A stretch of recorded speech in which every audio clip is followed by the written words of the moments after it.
Global financial leaders are looking for ways to add 3 billion people to the headline figure of citizens that are financially inclusive and with access to financial products. And that was the focus of the forum organized by the Atlantic Council, a Washington-based think tank institution. Now let's get some insights from some of the panel speakers. Hot off the presses, here is the report. It will look nicer when fully printed because it was just launched this morning, but here's the paper copy. You can also find the QR code online and download it. You should be able to see that if you're watching online, and those of you in the room will see the QR code here, so you can explore the full report. But Ruth, let me turn to you first. Could you give us the key findings? 75% of adults in low and middle income economies have a financial account. But when that was launched this year, and thanks to our colleague Leora and others, we know the depth of this. We know that there are, payments have doubled. 32% 10 years ago, 62% now. That savings have more than doubled in 13 years, from 17 to 40%. So there's great progress, and it's thanks to governments who've digitized payments to citizens, companies to workers, and to their customers, and so on. But as our colleagues at CGAP said, credit and insurance have been underutilized. And so I thought, let's look at that. And so if you look at the numbers that we can see, if 75% have an account, and only 24 are using credit in the formal sector, that means 51% have an account and are not using. So underutilized is an understatement. Is it fair to say? So that means that we have a challenge, because out of the 4.84 billion in the adults in low and middle income economies, that means 2.5 billion have, that's the 51%. And then when you add on to that, there's 1.3 who still don't have accounts, who are moving fast, thanks to the great work on digitization. And the 24%, many of them are unhappy with the credit products that they have. So then you end up with probably more than 3 billion. And that's a big problem. That's a big challenge that we're facing in financial sector. So let's figure out what the good news is, how we can solve that. And come to the rescue, DPI and AI, because the challenges are affordability and appropriateness and trust, as we heard summarized.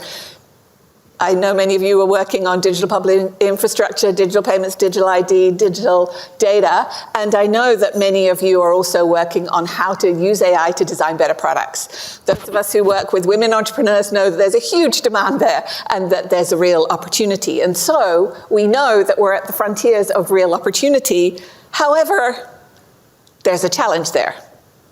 We've got to be able to mitigate the risks, as was noted before, that this is, we all know, scams, fraud, financial abuse, and other abuses using the technology have to be prevented, so that we can build trust in the financial sector, so that the women entrepreneurs who need to have the finance to grow their businesses can trust that when they're engaging with it.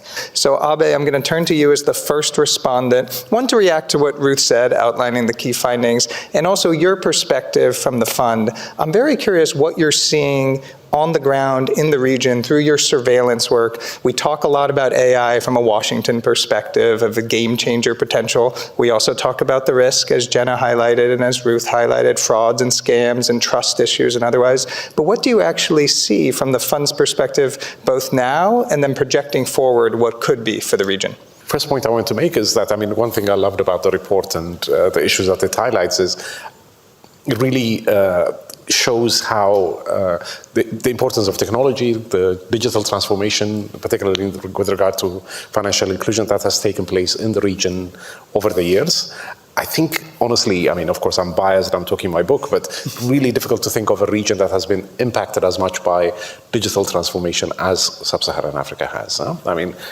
Particularly in the area of digital finance, leapfrogging we've seen in action I remember I was based in the mid 2005-6 in East Africa in Kampala, and I remember when M-Pesa was just being rolled out in Kenya, and I mean, there came a point when, I don't know, about 10 years ago when I was in Nairobi, wanted to make a payment and I couldn't because I didn't have an M-Pesa account.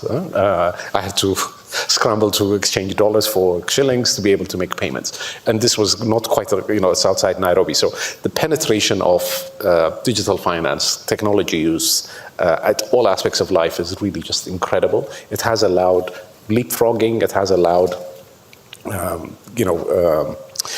just much, it has had an impact on social life, political life, way more, including the dissemination of information. So it's transformational. And Africa has been really quick to adapt to this. And it's through that lens that I see all the things that are ongoing right now in terms of the AI space, but also other remaining issues to be addressed that are going to be playing out. Second, I want to say also that,